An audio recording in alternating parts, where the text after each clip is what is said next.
Informs fellow recognition, apps in mobile banking, and celebrating the 30th year of our Sacramento part-time MBA.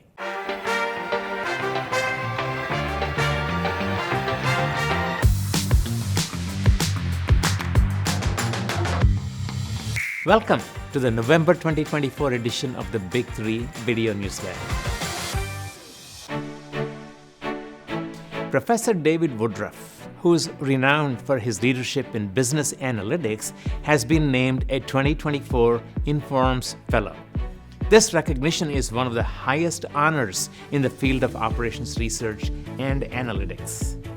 Informs is the premier international association for the decision and data sciences people.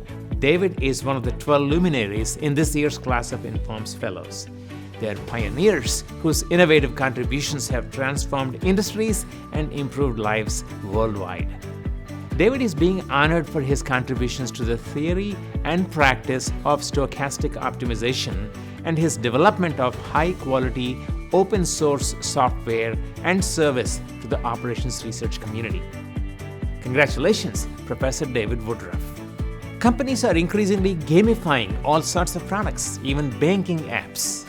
But what happens when a rewards program is stopped?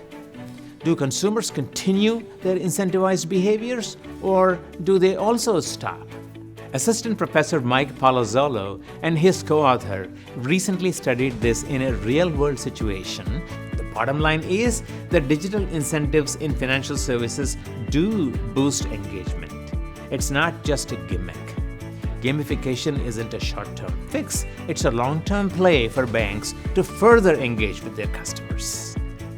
We are thrilled this fall to be celebrating the 30th anniversary of our Sacramento part-time MBA program. Back in the early 1990s, a state budget crisis dealt a severe blow to the University of California. The drop in funding trickled down to each campus, forcing some programs to make drastic cuts while sparking academic innovation by others. Rising out of the ashes of that recession, we launched what was then called our MBA program for working professionals in Sacramento. Our goal was to expand access to top-quality management education in the California capital region. And the self-supporting revenues from the program would insulate the school from budget cuts that imperiled the very existence of a relatively young business school. The dean at that time, Robert Smiley, called it a defining moment in the history of the school, and he was right. Now, 30 years in, the Sacramento MBA is consistently ranked by US News & World Report among the top 20 part-time programs at public universities. There are over 1,600 graduates of the program, many of whom live and work in the capital region. There are company leaders, policy influencers, and trailblazing entrepreneurs making a positive impact and driving economic growth. The Graduate School of Management and UC Davis as a whole have always been committed to the economic growth of Sacramento region through many other programs like ours. Thank you for watching this issue of the Big 3.